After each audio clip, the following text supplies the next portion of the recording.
Hello there, my name is Laminjai and this is News Review. Thank you for being there. Coming up on the show today. So today there are no newspapers. It's a public holiday in the Gambia. Yet there will be News Review. My big guest today would be presidential aspirant Mary Sok. She will appear on the show along with the chairman of Alliance of Social Democrats. That's their political organization there. Before that, we have a report for you as profiling company that operates at the airport has its staff stage a protest on Monday after they got suspended. The suspended staff number 14. So they got suspended and then they were aggrieved by the way and manner in which they were being treated by their organization. And yesterday, Monday, they staged a protest. Mati Senghor traveled to the airport yesterday and she came through with this report. We will begin with this report first and then we'll bring you that big interview there with Marisak. Société internationale de contrôle aéroportier et services de sûreté. SICAS is an airline security company with its headquarters in France. Staff of SICAS in the Gambia went on strike following the way and manner they are treated by their manager. They have complained about abusive language used by their boss, transportation, overtime rate, better working conditions, among others. Mr. Daniel Bom, the manager, was said to have given them a false contract letter. His name is Daniel Bom. He has associates who help him to do a lot of disadvantageous things to the Gambians. He completely depends on the unemployment rate in the country, rather. So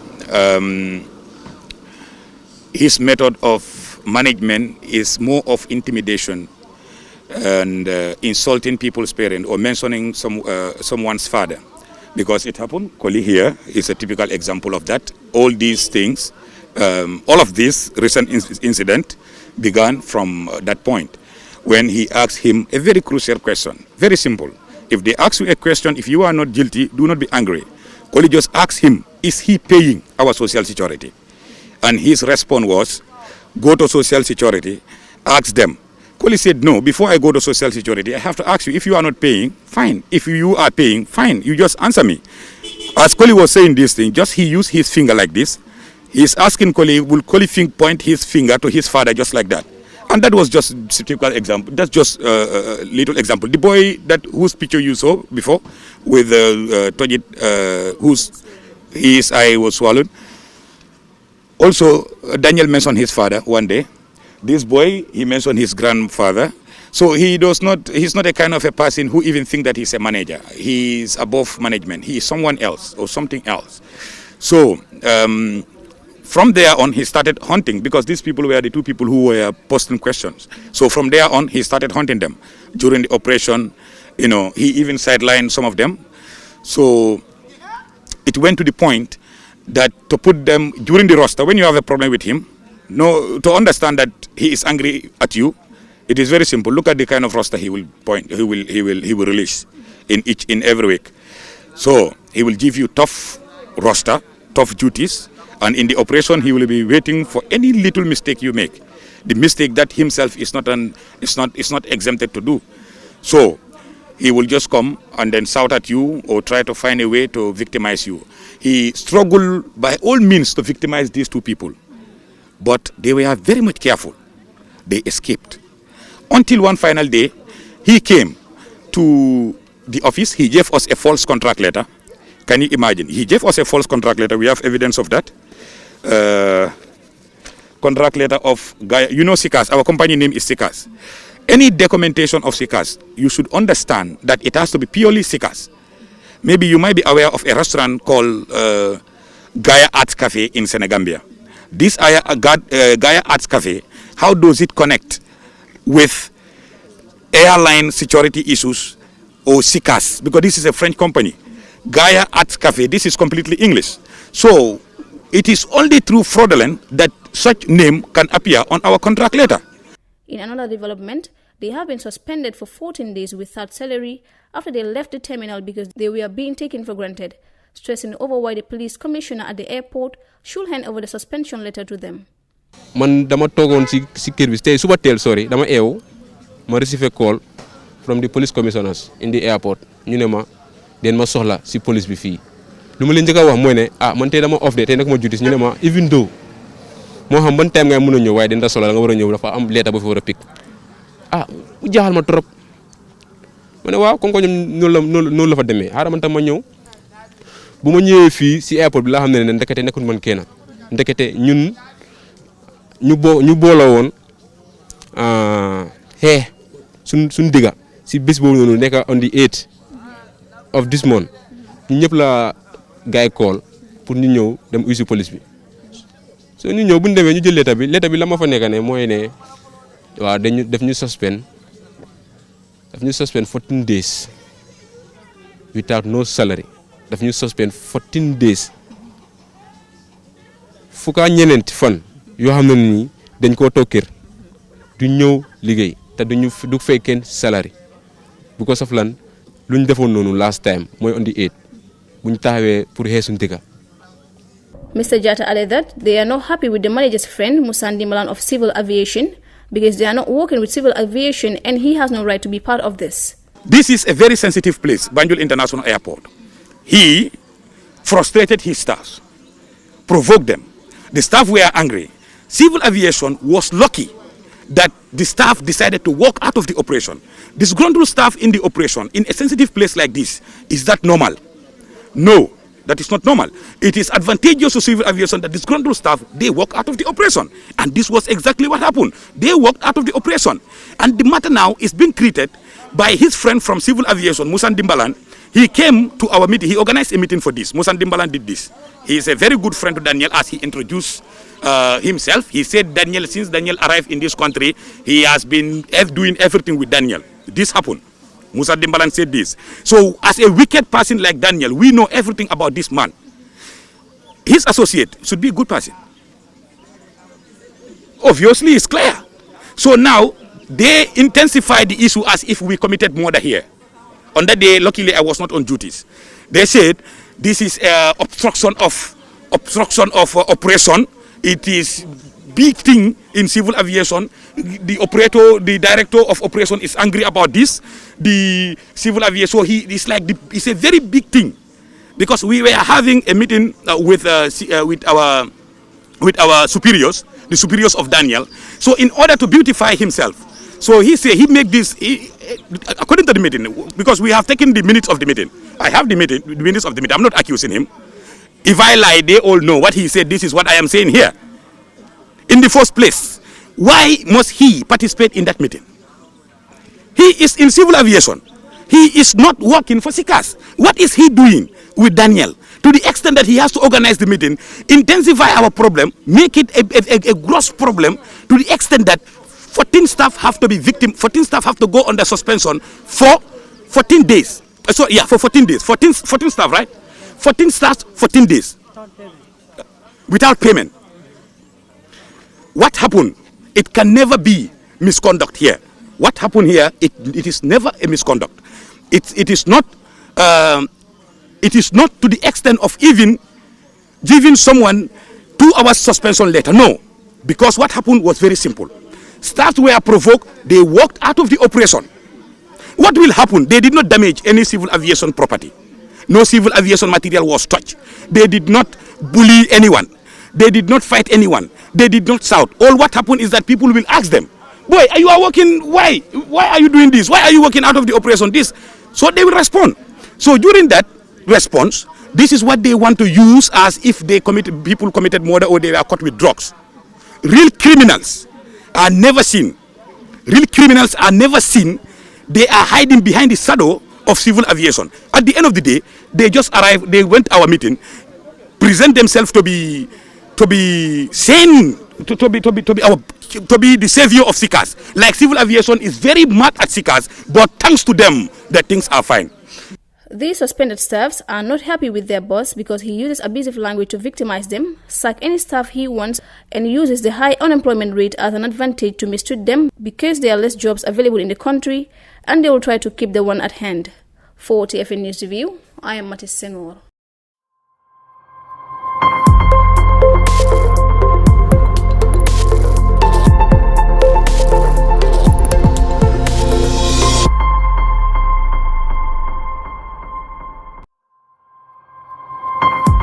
just to trash my my gum. Welcome back. So I'm now joined by my big guest, big guest, Mrs. Marie Sok Jobate. She's my guest today of the Alliance of Social Democrats. She is appearing on the show alongside Mr. Sisao Fati, the chairman of the political organization there. Mrs. Sok, thank you for coming on my show. Really appreciate it. Thank you. I know I reached out to you since last week, but then we've not been able to have the interview until today. Mr. Fati, thank you for coming. Thank you very Let's much. start with, first of all, your political organization. I know last year you announced plans to run for president, but now you have like a movement, if you like, in Alliance of Social Democrats. What is this organization all about? This is not a political party. What is it about? Well, I'll just talk a little on it and pass the baton to the chairman, Yes. Mr. Sisao Fati. Alliance of Social Democrats is a political movement. It's a political organization, just like any NGO, but a political movement. And we decided to have the movement as opposed to having a party because we want everybody to come in and to effect change. I just don't believe in the structure of the political party structure because I feel that one of the reasons we're in a toxic situation right now is the way everything is, structured. It creates stands for dictatorship. That's my feeling because of the way it is structured. You cannot be a party leader and a flag bearer and then try to operate anything that is with the party. You move into office, for example, become a president, you're still involved in the party. So Alliance of Social Democrats is an organization where I am not in the executive. So these are the people that are in the executive. He's the chairman and everybody else except myself because I am an independent candidate. And the, the movement backs the independent candidate. That way, if I go into office, I can be held accountable. Yes. So True. I think Mr. Sisao, how did your this movement or organization, how did it, was it formed? How did you set it up? Thank you very much, Lamin. I think I will speak in Mandinka. Of course, yes. It's a diamono Mandinka kamala because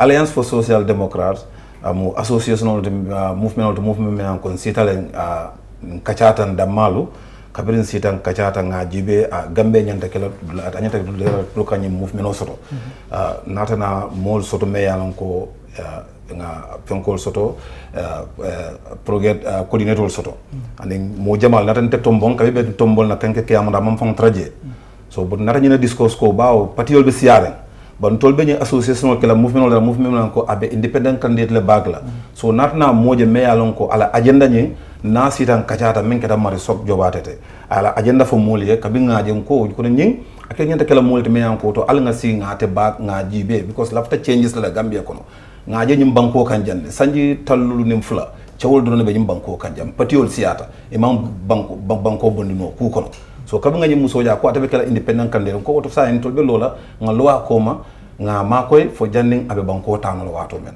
ban tol nak association amanche ko ntol ka fo ko mbetar la patiol o patiola no amanche wote amu association me an kon tol be nyim bagla le fo ay banko ta kayro ko nay banko ta nay mem fo sarato men landi mba talla ka remind wala all the time nyina ya sabun to ngani association lo ate biringal na kacha aliya kacha soro janningal ba bakla comme what are some of the things me alon ko bring al na kacha ta aliyo suti ala koro and then you felt ko nyina mu moti me alon ko nyanta nyina support la nyanta bulale neno wala mala agenda solte because agenda solte landin tol ya tablo kan aya tandina ko ninna atambe musolle mako la be fondinkel mako parce que nga Gambia musol je batamen kono nga fondinkel je anin ku jama be men kala banko e ka baye wol be landin tol ton nata ke molde me an kono to fana be la film wala because nga Gambia musol je batamen kono nga fondinkel je batamen kono so ka baye fon tol e mfana sonta ko nasi do ko kenol fo janni wato men ala be na tol timandila. Okay. Mrs. Sok Jobate, since you announced that you want to run this last year, how have things unravel for you? I mean, this is a country where the political terrain isn't very smooth. Yeah. How has it been? It's been months since you announced that you want to run for president. Yes. What are the lessons, if you like? What have been? I've learned a lot. You know, being in political parties and actually standing, especially as a woman, you face more challenges than the men, because we live in a society where they feel that the men have to lead all the time. And I think at this point in time, if we look at the global changes, women are coming up. Women are standing up for what is right or for their right. Women give birth to children. We know what it is to take care of the kids. We know when you go to most of the homes today in the Gambia, for example, it's the women that are running the household. It's the women that the kids go to for school fees and everything. So, I mean, for men or for the society to feel that women cannot lead, that's a misconception. Even back in the day, you know, in our forefathers' time, women used to lead. The women used to go to war and all that. So we need to bring that back. And I think women were more organized, and we know how to organize ourselves. And I feel that it is time we stand up to the challenge so we can organize the country.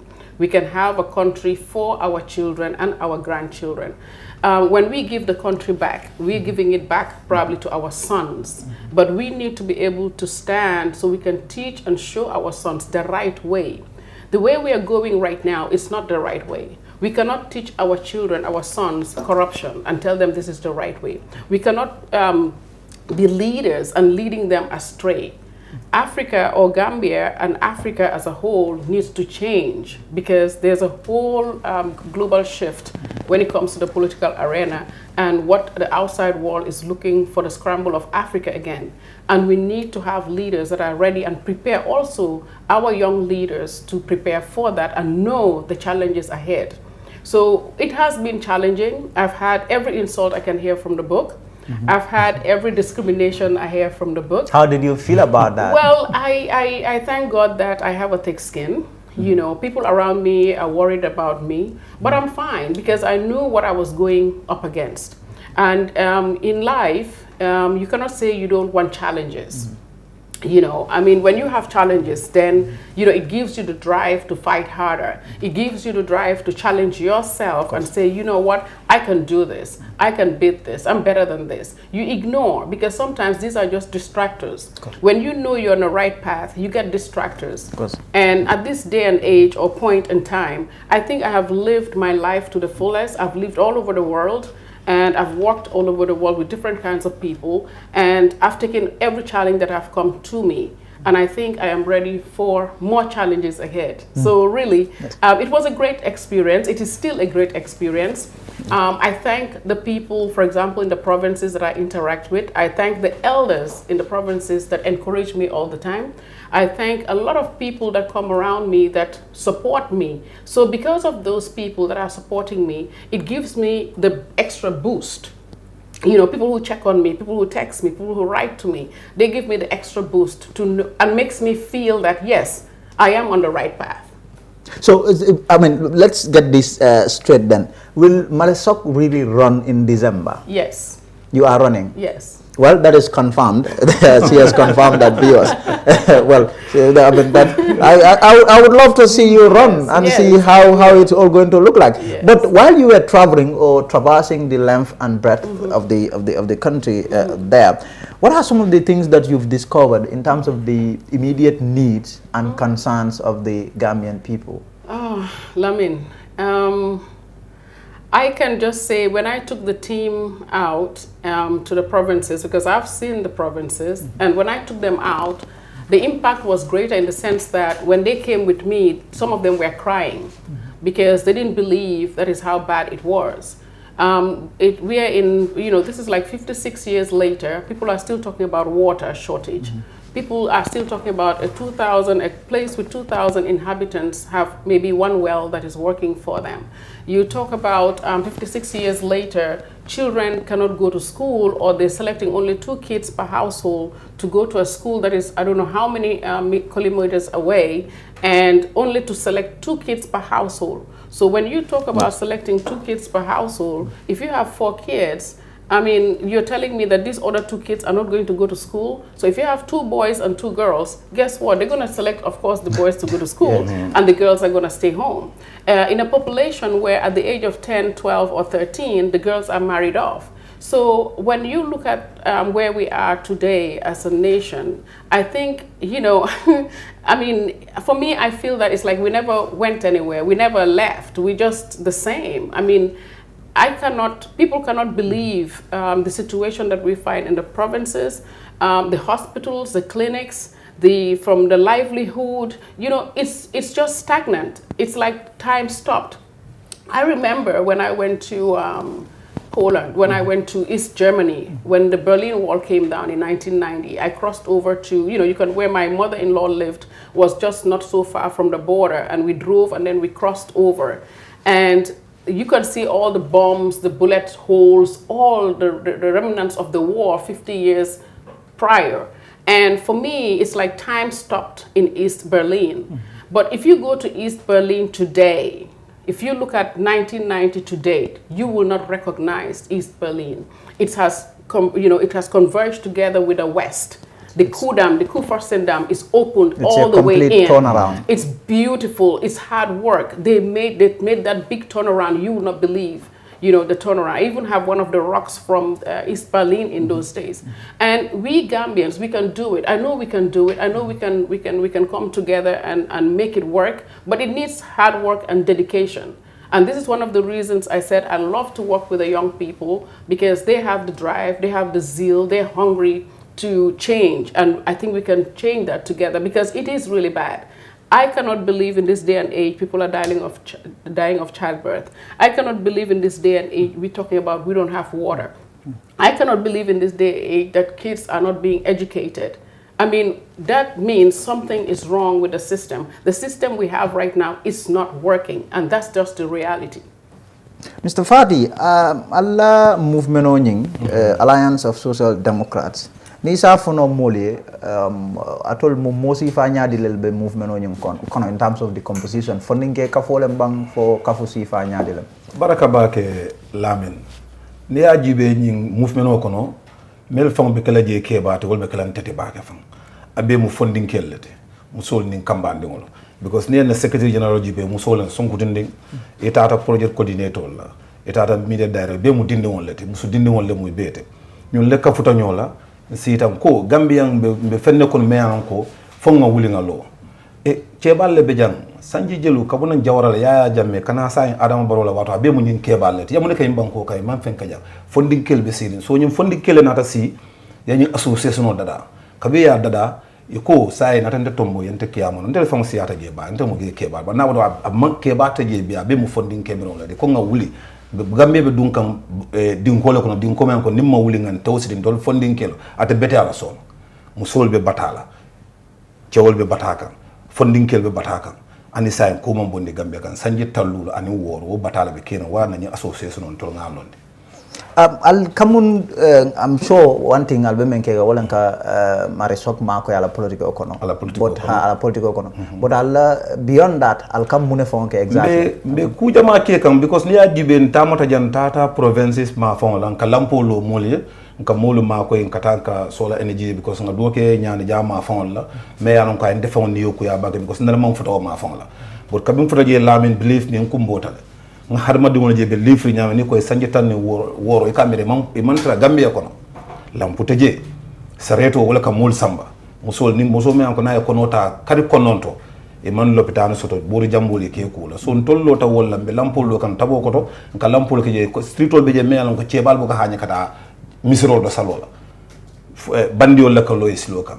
fo nga lampol lo wol to be ton tolla association be jene ke kan anin ka si fanan in sunkaro kono nga sukrol tala mol tema mel yang koy bulol me ko be ngol fanan ma koy alko fanan aliye mu nek fanan karang alla sinta aliye nyen do ko damuta aliye mu nek karang in terms of gambela politico aliye mu neje nga men karang gambela politico kono lamina siyata bake parce que nga men kara wala mu nyin si kelote nyin mandigaw surwa ajola afula ntol ko nyimma nyen na kela anin corruption be banko kan anin ku jama me yalon ko lamina siyata so ntol sida nga nyinel karanko al nga wuli ngan tawsiti because mba decide kam fana maybe no yin karna la be fint la be programme do fana sot la ka bonan ida costa role ka tabo ko to katama ka mul awayande pour ya kafunna be crossno me banko kam pour nga bonde ñine ya sabul lafta lola marile because mari lafta wala bon la ñim banko kam batambe gambia ko na be tata nata batambe gambia kam fo nga wuli ngan tawsiti lamen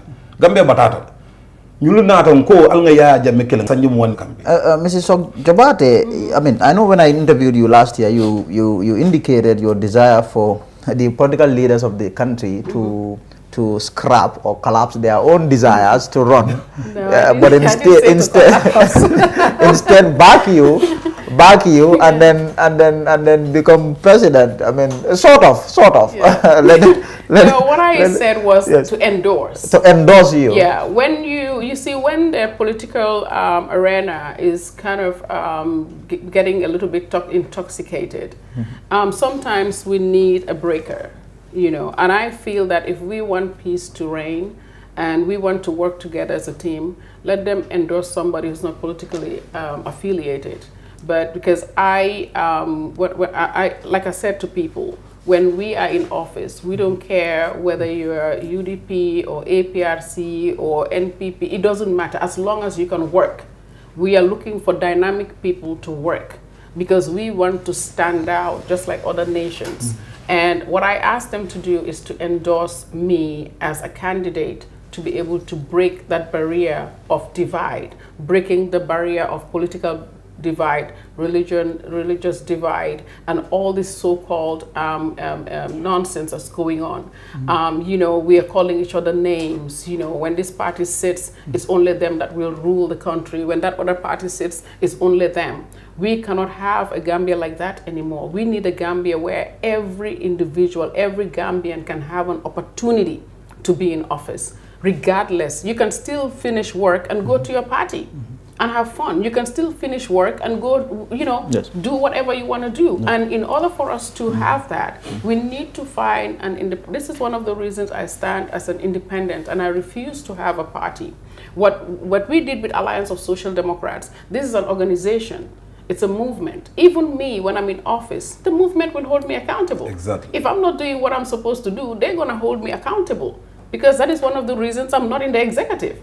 They handle everything. They do their fundraising. They do everything because they're going to get, all kinds of people joining, and they're going to put me, vote me in, or going to support me to vote me in. So I cannot go in there and thinking I'm the boss. No, I'm supposed to work for their agenda. I have an agenda which I sold to them. They want to make sure that this agenda is fulfilled, and they're going to hold me accountable, and I like that.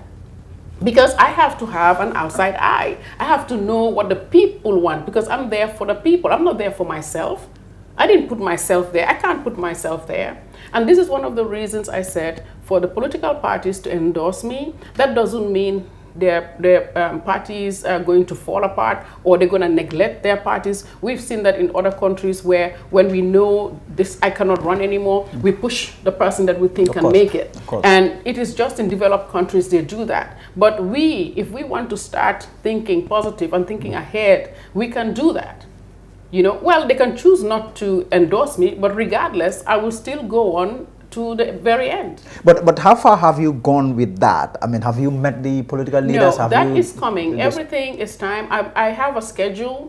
When I say I have a schedule, people don't understand that. They feel that because everybody just does, like if one party gets up and is running around in the country, people will call me, Auntie Maria, why are you not getting up? So-and-so is out there. Why are you not getting up? I said, let them get up. I am on a schedule, because I plan everything. And the time will come when my package is ready. I want to present that to the political parties. I want to have a dialogue with them, and we see what we can do if the endorsement is something they want to consider. And you can only sell your idea to them, and they can only buy in it if they want to. That doesn't mean they're not leaders. That doesn't mean they're not political leaders. That is one of the reasons I said I'm not going to coalition, but I want to be endorsed. Because the last coalition that we had, for me, was a mess. You understand? And we don't want Gambians to feel uneasy because of another coalition. You understand? So that is all that I'm saying. In terms of, you spoke about the issue of political parties, and you're not being really comfortable in forming a political party. Are you saying that with political parties, there is always that risk of dividing the country instead of uniting? When you have a political party, I mean, Gambia, unfortunately, we're not politically aware. We are not politically savvy. People are not we're not politically mature. And when you have a political party and you have an entity or an ethnic group or, like you said, ni aku yafibari or fi sose yafibari. So you're not creating that environment where you can invite everybody. You understand? Based on whoever is the majority in that party. People see it like that, even if it's not like that. Even if you have different ethnicity or different people in your party, people don't see that. And then the other thing, one thing that I don't really like about political parties is the fact that when you are the party leader, and you're the flag bearer, you're so into the party, like it's only your say. When you move, your people move. When you sit, your people sit. When you travel, it all shuts down. Like that is a how do you call it? That is a call for dictatorship. They're creating a dictator already by worshiping that one guy. And then when he goes to office, instead of focusing on governmental issues, things that are for government, they are sitting in office and still focusing on the party. So you cannot do two things at the same time. But if it's a separate entity, something that's separate from government, you don't have to worry about that. You focus on why people voted you in.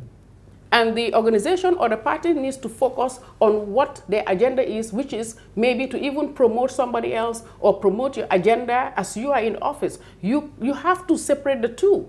If not, there's a conflict of interest. You cannot be in government and then at the same time running a political party. It doesn't work that way.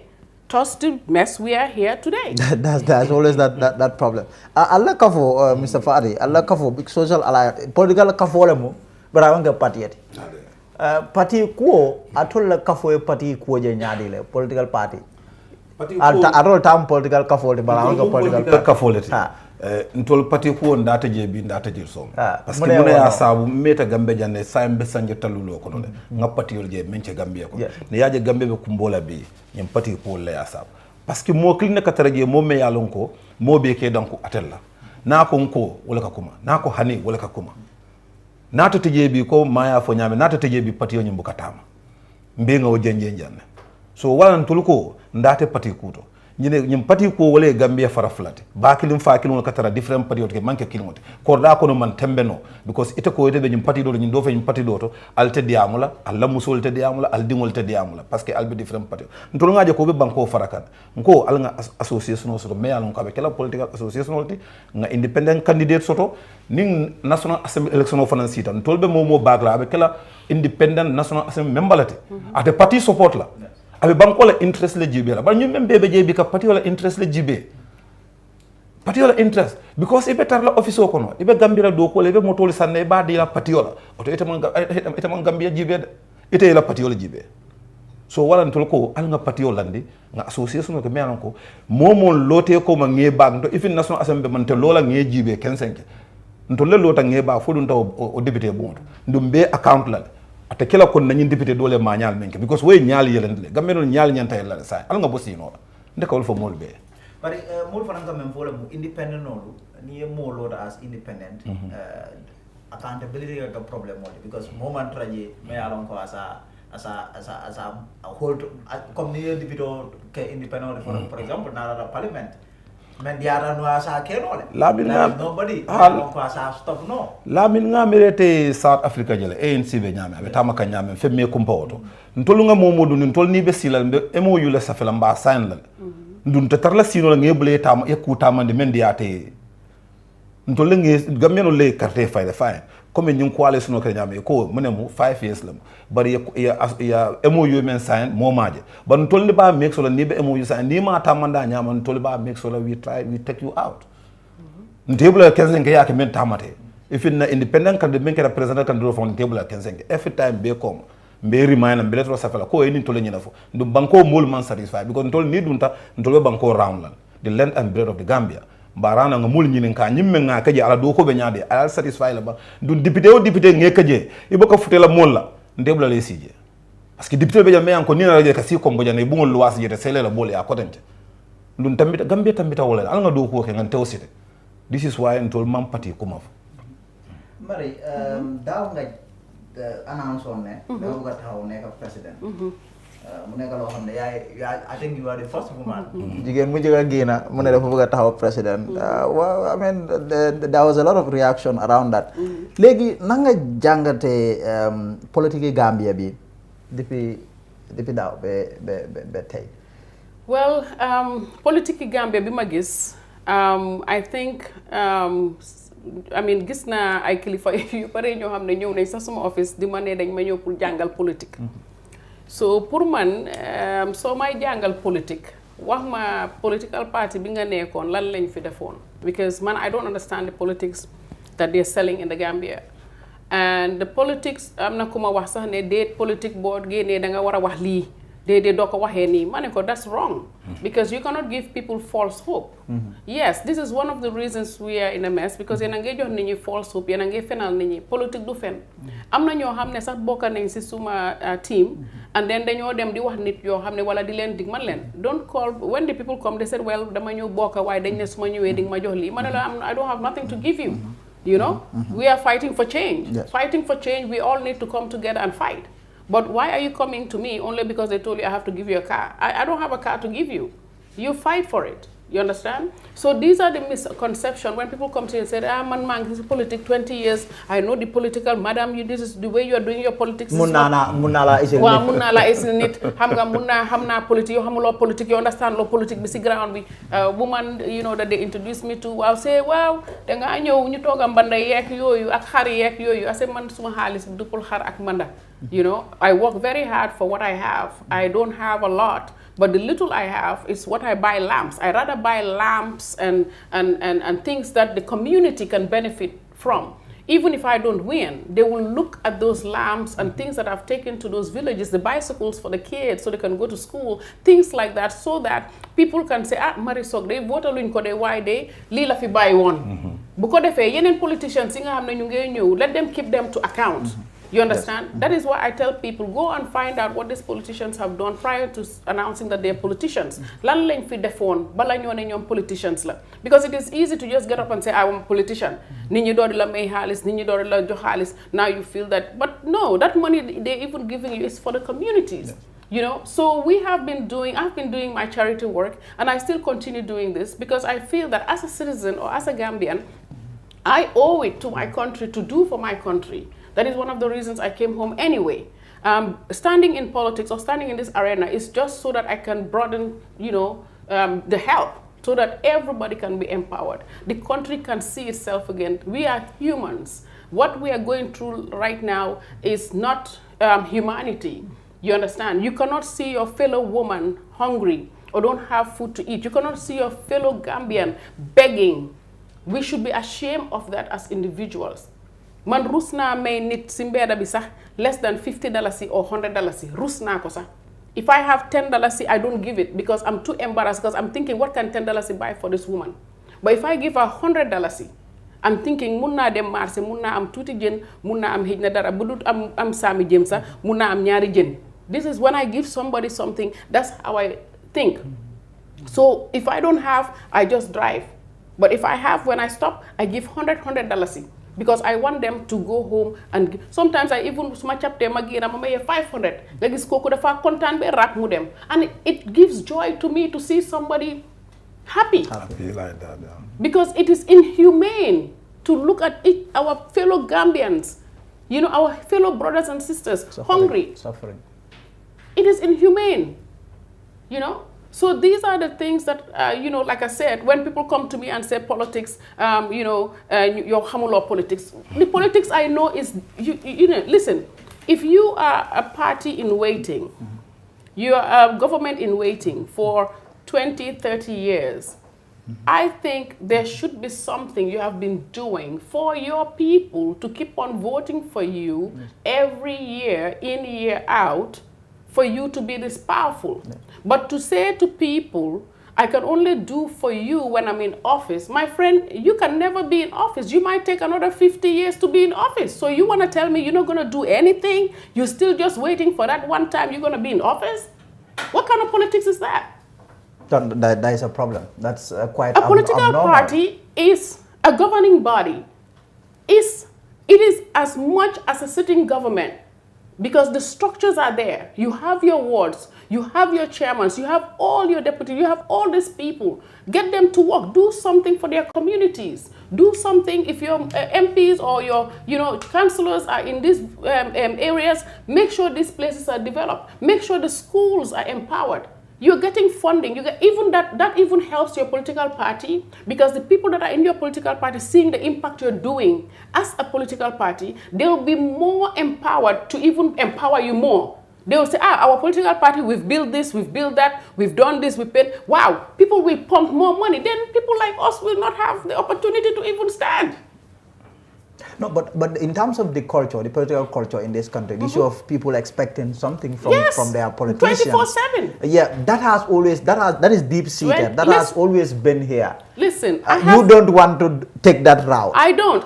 You don't want to take that route. I was going to a village. I called them. I said, listen, they're bringing some lamps for you, and they're gonna bring some lamps, and they're gonna bring a nice cooking pot for the women because they don't have cooking pots. And they said, yes, but some people say if we don't have transport, they will not come. And then you need to send some money so that we can do this. I said, okay. I said, is everybody there? They said, yes. I said, are all the elders there? They said, yes. I said, put me on speaker. I said, listen, I work very hard for my money. Yes. I don't have COVID money. Yes. I don't have COVID funds. Government who has that. I don't have government money. Yes. I don't have drug money. Yes. I don't have any of these monies. I have money that I worked so hard for only to make that little dalasi. Yes. And the little I make, I've decided to buy some lamps for you. The young people that I buy the lamps from, these are young Gambians that I'm empowering by supporting their business, so the money goes around. These guys will come tomorrow to fix these lamps. The pots, you said your women don't have pots, so I've bought a big pot so that they can cook, so that they don't have to borrow from other village. Now, I want you to tell me between now and tomorrow, before they come, whether you want this stuff or not. If you don't want it, guess what? I will take it to the next village. I said, if you want it, they'll bring it. I said, and the women or the people that said they're not going to come if they don't have transport, I said, guess what? I, regardless whether they come or not to my meeting, I will still send the lamps there. Because I'm not doing it for the elders that are coming. I'm doing it for that child that wants to do her homework and doesn't have electricity. Because when I came to the village, I saw a little girl taking a, a little telephone and using it as a flashlight to do her homework. What village is this? This was in Nyanija. She was taking a little and doing her homework. So I want to, because of that girl, put as much lights as possible so these kids can do their homework. It's not about the elders. It's more about the young people, to give them an opportunity. How do you expect a child to pass their exams when they cannot even see? So when I gave them this ultimatum, I said, I'm giving you till tomorrow morning, let me know. I put the phone down. Early in the morning, Auntie Marie, inshallah, Few days later, when they fixed the light, I called. I said, how is the light? They said, we are busy. We are in England. We are in England now, so we call us later. They were speaking English. And that's beautiful. They were so happy. They didn't sleep all night. Yes, because they were enjoying the... Thank you. These are people, probably some of them were born, they have never seen light except when they come to the Congo. So now they have lights in their area. But do you think this culture will ever change in Gambia? It is for us, the politicians, to change it. Yes, it's not going to be, maybe you will not get all the people you want to get, but eventually the people will start learning. They will start learning that, listen, we are here for community development, not individual development. And once we start doing community development, Gambia will develop. Gambia will change, because you have to teach people to share. It is all about sharing. It is all about, hey, I'm not here to please just you. I'm here to please everybody in your community. And until all the politicians take a stand on that, it's not going to happen. Well, I am standing on that. And that is how I am going to do my politics. This is why some of the elders that came said, madam, we are going home and think about and think about how you're doing your politics. Fine, because guess what? You're not coming for me to be giving you money. I have that money that if I give you 20,000, I can buy 4 lamps. Of course. Of course. And maybe this is why I'm not getting, sponsors or people to support me. So young people are not supporting you? No. Well, we have like few people, like they're dedicating every month they will send something. But it's like, it's very small. You understand? I do appreciate it. Yes. No, it's very limited, the people. Like, they just few individuals who feel and see what I do, and they support that. But if you go to most of these male politicians, yes, they're getting tons of support. You understand? But as a female, but I've seen it even internationally, female candidates, presidential candidates. So you are pinning that on you being a woman? Yes, I am. There was a whole talk show. I think it was forwarded to me by a friend of mine, Aji Kumbadafe. It was a whole, and I listened to it. And these are European countries where they were saying that it is an analysis shown that women, female running into politics or office, they have less backing. They suffer the most. They go through more criticism. They're more stigmatized and everything because of what? They're female. Whilst the male are easier to empower, because all these so-called big businessmen would love to empower another man because they will shake hands on a business. Yes. Well, with a woman, they know that it's a whole different game. So the chances of them supporting a woman are very slim, until maybe at the last instant when they really see that this woman is really about to win or this woman is really up there, then everybody starts rushing, like the rush for gold. but why is that the case when it comes to politics? Because if you venture into other fields, you will realize that is really not the case. Because for example, if you have a female businessman and then a male businessman, yes, that is high tendency that when there is business or there is support, yeah, the woman would get instead of the man. Yes. So why is that different when it comes to politics? Politics is different because politics is considered a man's playground, and you have very powerful men all over the world that will make deals more with a man than with a woman. Women are more cutthroat. Women are more straightforward. They're not into certain deal making or back the door. I mean, you can see, for example, when Margaret Thatcher was Prime Minister, they always say Margaret Thatcher, Iron Lady. Yes. Then you talk about, in Germany, Angela Merkel, that woman, to break a deal with her is going to be tough. Yes. And then you talk about Ellen Johnson Sirleaf. These are powerful women that you don't hear where they were breaking certain type of deals or certain, corruptions. Because we are so into how we keep our integrity and our name and our, because we have kids, we have people who look up to us, we have families. So we are more conscious, women are more conscious of their background and the stain they're gonna leave than men. I mean, I'm not saying all men, but most men just don't care. All they care is about themselves. And how to make more money. And how to make more money, and then yes, they marry the second wife and the third wife and the fourth wife if they can. And the 10th wife. If you like. And the side chick. Let me also talk about a little bit, because I mean, elections is looming and looming large. I mean, just a few months away. Yeah. And there is a lot of movements, a lot of stakeholders, political parties. You don't have one, but you want to run as an independent candidate. Yeah. What do you make of, I mean, I believe this is the most important institution, the most important stakeholder in this process, the IEC. What do you make of the role of the IEC? Well, the role of the IEC, I mean, right now as we stand, I mean, I think they're going through a tough patch because everything seems to be late. From what I saw last time, they requested, I think their budget was not approved, or yes, it was, so that alone can be stressful. I cannot speak for them. All I can worry about is I hope everything that they do is done on time, because we don't have much left to go. And I just hope that they accelerate and they can do things the right way, even if it's last minute, to be able to make sure everything comes out great so we can have free and fair elections. I'm kind of worried, but like I said, in Gambia, people seem to be working effectively when it's last minute. Yes. So hopefully they will come up with a magic wand and get things to be done right and on time.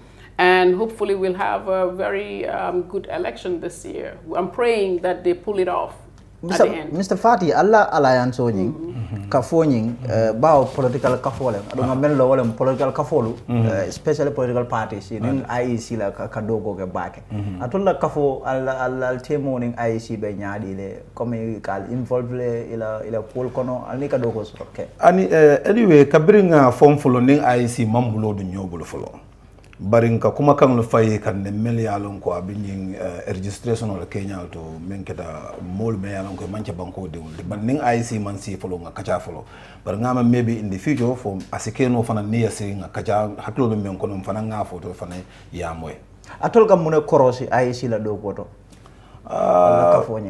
comme ku jumalel yatol sula me yalon ko ale ole sula IC la no main sula sa IC wala ngi haklo fongo fem manche banko dingoti kana song ay register jang wala mu quote melanka important ni election nala anatra Gambia danta mo million clindo nela wo mo million carte fay IC kana som banku dolye na parce que ko mol moy kan mol ka bonan sate dolte banko dolte kanay ka register jang pour ka carte fay wala mu quote melan ko be lorunga kam baake ndun tolbe lolan simfula wala man la fi ay soro nyim banko ka ha woto senada. Also, the issue of a new constitution. I mean, this new administration, when it came into office, this is one of the things that was high on the agenda. The issue of Gambia getting a new constitution, and this will usher in the so-called Third Republic, if you like. This effort has been, I mean, if you like, aborted. You know, because the various political players couldn't agree on one thing or the other. What is your opinion on this? Well, you know, since I was not involved, which I felt very upset about, because I felt regardless, even if I'm an independent candidate, aspiring independent candidate, and I've not got my documentation or whatever from IEC, I'm still a Gambian, an interest of the Gambia. I should have been invited so I can have a voice.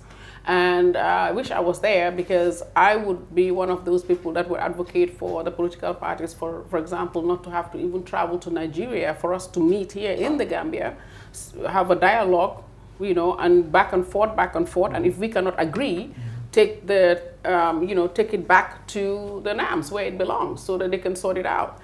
And, you know, like I said, I quote Mr. Halifa Saleh on that, Honorable Halifa Saleh on that, when he said we should have taken the old constitution and amended, because it's amendable. So since that was not done, and we spent over $2 million on the new constitution, then we should have made a better effort to make sure that the constitution went through. And we cannot blame the NAMS whether they voted yes or no. Maybe some of the NAMS members, they didn't even understand the constitution well. And maybe we should have had more time to create some kind of a dialogue within the NAMS, so that they can have like a study group or debate group on it, so that they can get more acquainted with the constitution, in order for them to understand why they should vote it in or out. And for us to go to the extent of involving another head of state, I think that really Gambia should not have gone that route, because we were not in a constitutional crisis. This is something we should have come together, sit together, argue our differences, see what it is. If we know that we cannot agree, then we take it back. Then no need for traveling and no need to involving another head of state, because I don't know whether Jonathan was doing it, Goodluck Jonathan was doing it for free, but I don't think so. And well, the eminent person, you have to at least grace his hand for his troubles. Exactly. Yet one thing that stood in the way has to do with the issue of the president serving just 1 5-year term if a new constitution was endorsed. That was a big problem. Well, it is a big problem. Like I said, there was a controversy. If His Excellency, the President, would have served the 3 years, like agreed, because this was a coalition government, if he would have served just the 3 years and then retire from that, he would have had even a better opportunity to form his own political party, to even contest in the other election. He would have probably even won, because of the fact that he came down regardless, because people will say, wow, this guy kept his word. This guy was true to his word. You know, but the fact that he stayed complete 5 years, and they argue that it's through the Constitution, he was going by the Constitution, then he has already taken his 5 years out. So he has only 5 more years to go. He has only 5 years more years. That is if he's voted in. That is if he's voted in, of course. But also the issue of voter registration, this will commence in a few days. Do you have confidence at all in this process? This is very important, issue of Gambians getting registered. Well, I just want to encourage the IEC. I know they have a lot going on, and I hope that they can get it to where every Gambian is voting, and let us try to be very much in the know about foreigners coming in to vote, especially our neighboring African countries, because that, if it is known or made aware, can create a negative vibe in the country. And I think IEC can do well on that. They've done elections before. The 2016 was a very difficult one, and they made it through. And I hope that they will make it through this time as well. And on that as well, we urge everyone to really register to vote. There are lots of people who said they're not going to vote anymore. They're discouraged about the 2016, so they're not going to vote. But I want to let everybody know that each vote counts, each voice counts. This time we're not voting to take Jammeh out. We're not voting to take only Adama Barrow out. We're voting for change. We're voting for system change. If the system change is Adama Barrow, fine. If the system change is mine, is me, fine. If the system change is Honorable Salah and anybody else, it's fine. But don't just sit there and say you are not going to vote. You understand? It can be anybody. It can be UDP, it can be anybody. But let us all get up and vote. Let us all go and register to vote. Let us not just sit back and say, do my vote, and then they put somebody there, and then everybody's upset again. So this is not about just taking Barrow out. This is about taking the whole system out. Well, not all out, because some will stay, but I'm just saying this is really revamping and looking at our economy, looking at our country, looking at what people have been doing, what they have not done. It's a complete revamp. You know, we have from, you know, you talked about the security, we talked about, you know, just everything has to shift. Yes. You know, we need to have a tsunami. A tsunami? Yeah. Wow. That's a strong word there. But also, Mrs. Sok, before I come to you, let me come to Mr. Fadi. Mr. Fadi, because it's like political kafol and the alliance. In terms of voter registration, or Puria Gambiano register, you can't fight because Kuja Male Fananga election or wato. It's a molse complain kafoko. Okay, malafi man sakundala, but registration ina ite register la. Carre fayo ina ite carre file. At the end of the day, you try continue la ronka complain against an establishment me alon ko me da kaje at all man contribute, they man participate decision making on you. In terms of la kafolu fo albe parent role ke me alon ko ka lo ka je ko gambino le findi anyama yi register e carre fana fay. Exactly, Mr. Njai, ntolu woben na kuol kono ben abena saratol kono le. Pour ning registration o minambe findi kanne kam ka gamenol sensitize momo yalon ko ila korda kono mobe je ay sanji tannin seyo soto make so ya findi ni bayi ko wulu kayto passport ID card ni même ID card to wulu kayto be dingo bule nos kayto be bulo ko ya make so e dingo e koto ila muso ya samba ayta ay register parce que ita sino la suwo kono iko malla fi Adama Barrow iko Adama Barrow be ben tamandi kan mano da serta sukuro serta tulo serta nduita be sidin soko ne konte carte fayla wata sablam Adama Barrow bondi je Adama Barrow la bondo be sunna munala na la man sakunda mbenga finti ngata nga carte fay membe mbe na fal nimman finti nga register at banko system be jango dunne be dasala jang regime be dunne be dasala jang fonga be yela mande andu fonga finti nga register momo yalon ko la korda kono mo be jay sanji tandi seo soto ya mixo a register na register ta yela register kayto mutabul yama kana diala ndu mo kana sang mo kana ya korda kono ako aba sannale ila foroya ila carte wala jar wala anna moy million dila ila carte wala important o million so mbe mobe di amul la woyla alpha be jang ya mixo ila dingo ila muso ni dingo ila dimba ila finti e register ntolbe o tamani karambe finti la be mol sensitize la. Okay, what chane ada Mrs. Sok, the issue of the referee, the chairman of the Independent Electoral Commission. I know you go to some political quarters, they have their reservations about him. They said he dropped the ball in 2016. They don't entirely have confidence and faith in him to preside over this upcoming plebiscite. As a political leader in this country, do you have confidence? People say he is old, he should be retired. Well, but I met him the last time. He's really exactly. strong. So I want to say, you know, even though he's an elderly man, we have to also look at the fact that he's experienced, and the timing is short. You know, who do we have right now that can probably handle the pressure? Because apparently he can handle the pressure. He handled the pressure in 2016. I think the 2016 pressure was higher than the pressure now. Yes.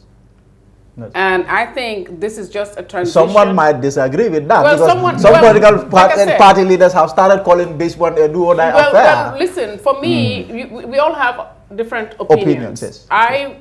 For the time frame that we have, if we were to say, okay, we don't want the chairman that is there to be there, then we should have done that since after the last elections and get somebody new. But we cannot wait till now and start saying that. The man is experienced. The man, it's not him alone. He has other people under him. He has a vice chairman, that Mr. Cooley was there for many years. Yes. He has other people, and they all work together as a team. So I think they can work together. I don't think the pressure will be as high as last year. So I think they're fine. And then after that, I'm sure he himself will decide to retire, you know, and give it to the next person in line. What is your opinion on the issue of Gambians in the diaspora? There's been much chatter, much talk that they should vote, they should register, the government should find a way of registering. Even this went to court, right? They took this to court, and the Supreme Court said they have every right to vote, and ordered the IEC to make sure that they are registered and they vote and be voted for. We cannot just expect the diaspora to be just our funding,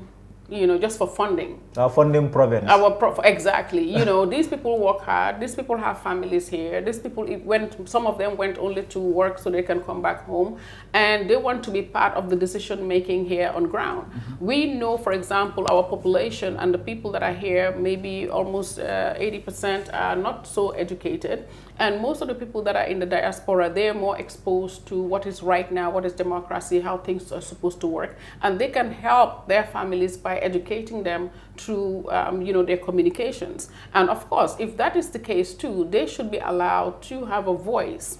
And how can you have a voice which is impactful is through voting. Yes. So I think it should be encouraged, because they have played a big part in the 2016 elections. They financially and also vocally through all the social media that are available to the world. And being excluded is just like you're telling me, you know, I am a Gambian, but I cannot be part of. I think it is wrong. I think they should be involved, because they are involved regardless in our daily lives here. They have brothers, they have sisters, their mothers, their fathers. So it is also for the well-being of their family. And I encourage that highly. We cannot just, we need them for money. We cannot just say, okay, election is coming, send us money, and then now, oh no, you cannot vote. You know, eventually they will come home. What would you suggest to happen? I mean, I know that the IEC is facing, even the government per se, it's facing some problems in terms of diaspora voting. I mean, this will require a lot of resources. You know, these people live in these different parts of the world. How does the IEC go to them and register them and make sure when it's time to vote, they take all the ballot drums to them and then they vote?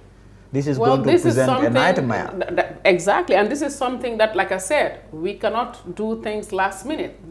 All this should have been done 4 years ago. Oh, because it's a process, it's a plan. Maybe, you know, should they vote at the embassies? But how many embassies are there? For example, in the US, we don't have an embassy in LA, you know, or in California. We have embassies in DC. So these are all things that should have been put in place so that people can have a place where they can send in their votes. And also the people that are in these offices should be not party affiliated. You understand? Because you don't want people to mail in their votes and then it is hijacked or it is manipulated. So all these things should have been done prior to. So I don't know how they're going to do that between now and December. Yeah. It's too short. I like long-term planning. Things like this takes a lot of planning. Yeah. It takes a lot of involvement of international how do you call it, office, like our embassies and stuff like that, and maybe create other hotspots in these countries so that people can take in their votes, and then have people that are not party affiliated to be able to, or the parties themselves have representatives in these places where they can collect the votes and it's color coded according to the party colors or something like that. Just ideas out there, but I don't know if they can pull it off within these few months. Kudos to them, but I see that being a challenge. Now, let's also talk about the issue that really matter these days. Security. Security. I don't know whether you are hearing about all the things that are being bandied about, talked about in the country. The issue of rising insecurity. I've even got another dog just for that.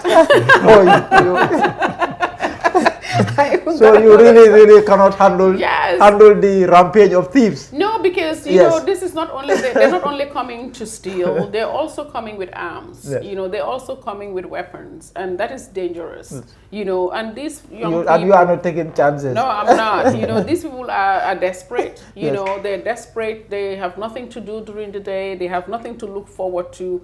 They need to eat. They need to sleep, they need to be in a house, they need to help their parents. So the first thing they will do is stealing. Females are stealing nowadays. They too, you don't know what their constraint is. They have children, they have to feed the kids. So when a country is at a point when there's nothing is happening, like for example, the tourism is shut down, you know, there's no industries in the country where people can go and look for jobs. The job field is only few Gambians having business here that are employing, but how many of them? And you know, they can only employ so much because they're not given tax incentives or tax breaks so that they can you know, employ more. So you create a situation where, you know, you have a lot of young people desolate. Yes. You know, they're just out there. They're hopeless. They're hopeless. There's nothing absolutely for them. So they will resort to stealing. And I just pray, I hope and pray that the IGP, current IGP, what he's doing is commendable. And I just hope that it lasts, although I think that we need something that is more, how do you call it, long-term. You know, something that people will start getting accustomed to, that you cannot do this. When you do this, this is what happens. And we cannot just lock up people and the families come and talk and then they let them out. If somebody's committed a crime, let there be a process. We cannot also take that person to court, going to court for 2 years for a minor crime. You understand? So we need to have, it's a whole system from the legislative to the, you know, the police to the legislative. It's all, like I said, the whole system needs a complete revamp. But yes. you just mentioned the police there, that you commend them for the job that they're doing. But what we have also seen, you have a lot of people who would come out to say they've lost faith in the police. If you catch a thief, for example, in your heart, an alleged thief, you take it to the police, they let him go. And now people have started taking the law into their own hands by beating thieves, alleged thieves, by subjecting them to all kinds of, degrading punishment. Well, what do you make of this of mob justice? When the police are not well equipped, when the police are not empowered, they're not well equipped, what do you expect? Sometimes the police are overwhelmed. Have you been to some of these police stations? Inside the police stations, they have a small bar, you know, with barricades where they put tons of people in there. It's full. Sometimes it's so full that they make them probably to sleep out. And, you know, it's because they don't have the facilities. They're not empowered. Even a policeman, when they come to catch a thief, like they would come sometimes, there's no handcuffs. Yes. We don't have a lot of, you know, basic needs for the police to be able to do their work. It's not available. So you cannot really blame the police because they are not equipped. When you go to other countries and you see police, a real policeman standing, you look at his whole gear. Yes. You are even afraid to even speak or say anything, or even when the police stops your car, You are scared. You just want to sit there because you don't want to even make a move. And you see now with America, for example, you make a move, he even thinks you're pulling a gun and you get shot. You get killed. So, we don't have that fear in our police because our police were not empowered. And if we have other security forces in the country and we take those security forces and put them above our own security forces, then the security forces themselves feel that, they're not worth it. They're not appreciated. Your security force have to be appreciated. They should be empowered. They have to feel that I'm wearing this uniform for a reason. Yes.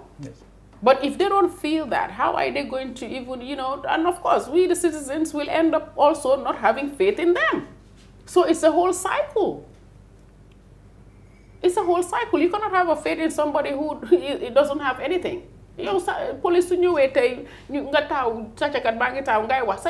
run. How will you have faith in the police? Even when the police come, they said yes. They don't have a baton. They didn't come with a handcuff. They didn't come with anything. They don't have anything with them. So that's a problem there. So Mr. Fati, in terms of carte fayoning, because I have a kumala bakele.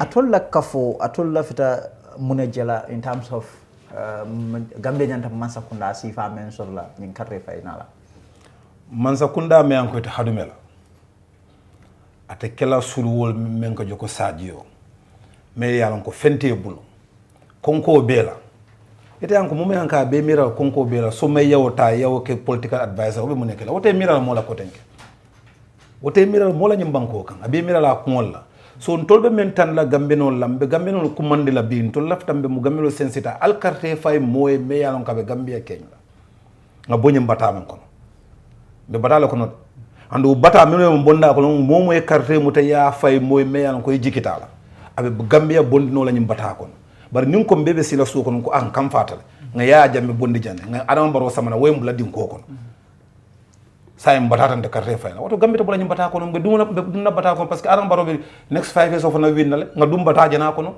ndingol be kala nyaade na musol be kala nyaade la woto ntol ka wol fo mole al nga ta nga register nga carte muta nga fay nga make so be carte fay la moy political leader so ni fintita yella moy la kana fo ko rentani in konto mu kininete kana fo ko rentani mbo d'accorda kino kono kana fo ko mfa male ba no ma mfa mbabla la no ma wonta kumati woto gambia bola bata kono ala jibe me yalon ka latala nga mone men soto kabi nga ya jame bondi jang mo ngana mone soto ko tante parce que gambia mone tal ndum be mone la kono tukum fana ndum ne bo mone bolan kan wol na kartete ala nga na carte muta nga si nga mira nyanta di la men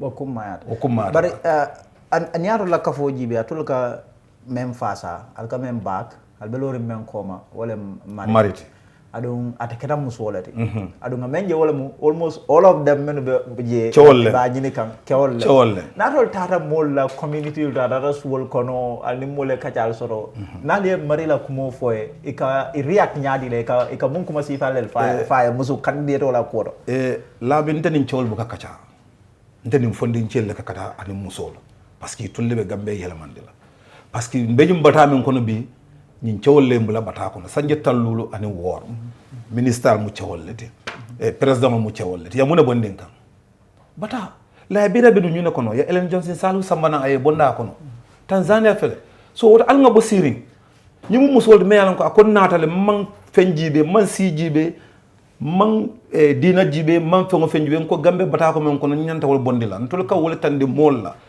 al nga ciowol jenkende karala nkanam fanjibe ko mu ciowolti de al nga jenkende man tra fenci kan gambe ko fokam batande ñimu musolti al nga banko di al nga singa jibe sanjululo kono na fara maka da nga bondi ndu ngalon ko abe mbolo bata kono parce que ngalon musu sifa antena sitale naka sida naka kacha abuka suto sino aka gambe la problème wala fonye ñu lo yambal ni problème wol men kono so nin tata mole kan nin dia mote mo ni jibe media ko ne ka musol mo ka mel fo e kam commande ntolbe mari ko mala bi be mari ko mala so mandi fondin kel fanan di same thing so wolbe larente wolbe lare ko la Mrs. Sok, let me also ask you about something. The president, that just came to my mind. Yeah. The president yesterday came out to show teeth, to show that he has teeth. He said he was not going to, he's going to crack down. In fact, he ordered the army to be on standby against the criminals. Yeah. What do you make of the president's, antics in respect of crime? Well, we always say it's better late than never. Yes. At least he came out, he addressed the issue, and he's doing what he can in his capacity with the cabinet he has, with the people around him, the advice they're giving him, the advice that they feel is what suits the country. So, like I said, I cannot say anything to that. Yes. If he, as a head of state, feels that the advice they're giving him is valuable and he's out to do what he's doing, then let's see how it plays out. But as a head of state, I don't think you should wait for people to tell you when your country is in shambles. You know, I don't think you, or maybe the advisors that he has around him are not really aware of what is happening in the country, because since they all climbed up in levels, they forgot, you know, what the regular street looks like. And this is one of the reasons it comes back to what I'm saying. With the organization that we have, these are not into government. If, for example, Chairman here, Mr. Sisawa today, decides to work in government, he's going to relinquish his position from the Alliance of Social Democrats. He cannot no longer be a chairman there, nor will he have any benefits from there. So you cannot, because you cannot be in two places at the same time. So that's how we operate. We need to have an outside body to be able to hold us accountable and at least help us by letting us know what is happening, what is going on in the country, because sometimes as a minister and all that, you really don't have time. But come on, you're driving every day, you see what is happening, you have kids, you have friends, you should know what is going on. So if this is the advice they give him to come now at this instant to address it, kudos, you know, to him for doing that, even though it's last minute, but you know, at least it came out. Yes. And if he decides to bring the whole battalion out, let's see how that plays out, whether we are at that level yet. Yeah. To bring a whole battalion. I cannot say on... Well, the National Yeah. Guard, at least the National Guard unit. Yeah. But in terms of, in his statement or in his address, one thing he also said, he said the prevailing environment, free environment, since his government has been trying to make sure that the environment is free, and that is what the criminals and the bandits, as he called them, are taking advantage of. Do you see any correlation or any link or connection between this new, environment, free environment and crime?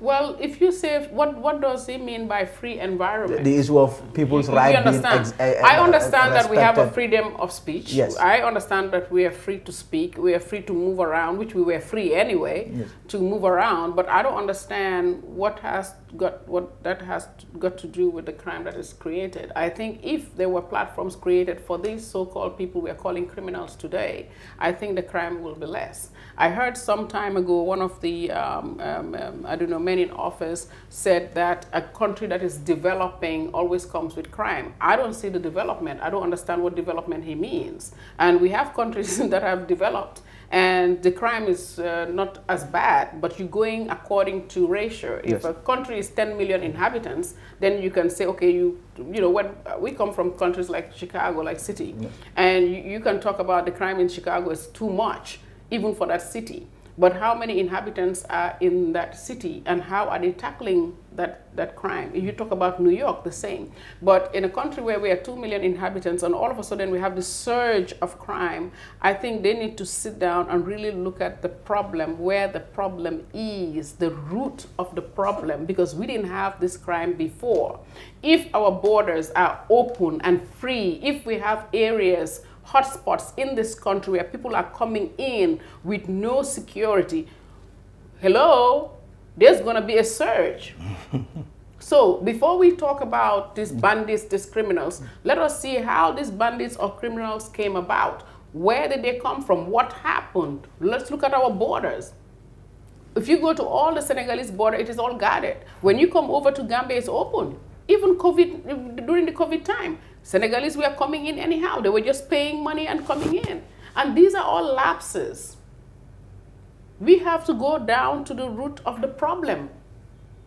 You cannot just, listen, that is why I said when I started talking about the security, I said I commend the IGP. I just hope that it lasts.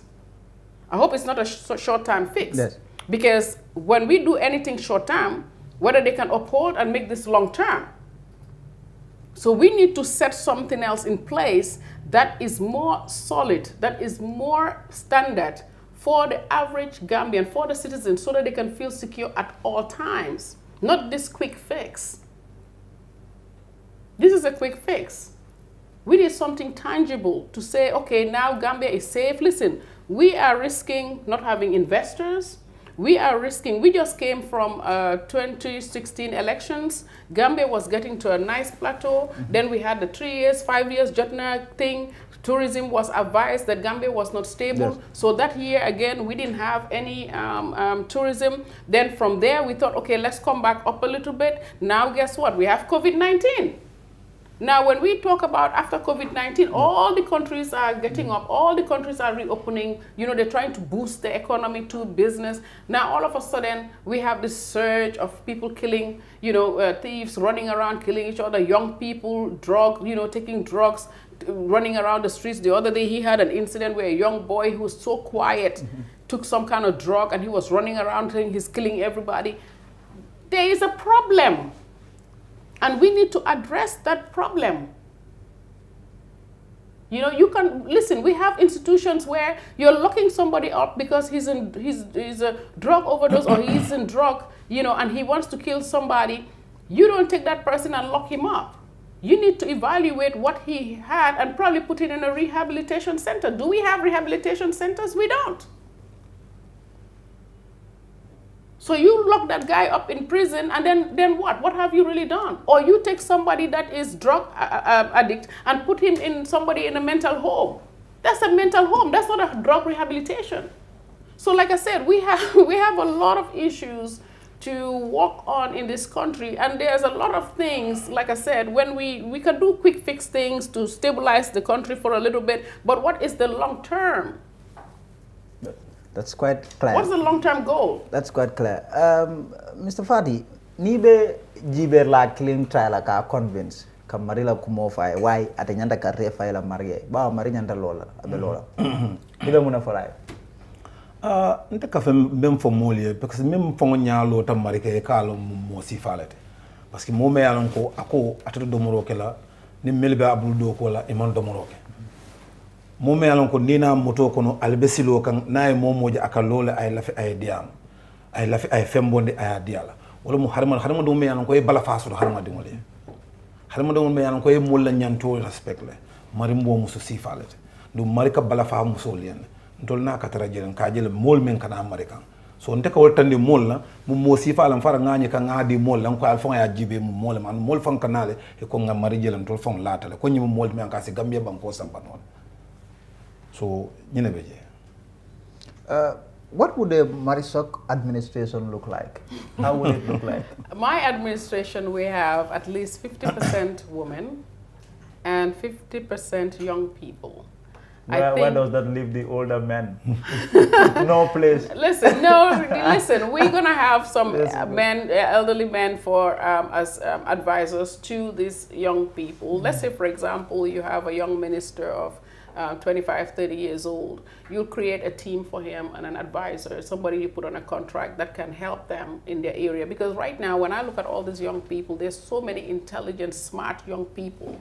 And we are in a technological age right now where we want people to be able to use their computers. We are going to brand the government. It's going to be, .gov, .gm, so things will not leak like every letter or everything that is leaking. We're going to have a security system, a data security for the country, because that is your number one security, your data, your information. Right now, our country is open to Chinese, to Senegal, to everything. We don't have any secret anymore. And I think this is very important that we start securing that internally. Once you secure that, then everything else fall into place. And I see a lot of young, innovative Gambians. They're so well, how do you call it, well educated, well trained, and I think this is a good opportunity for them. And I'm sure if you put a young guy in office, trust me, he will perform well, because his family will be worried.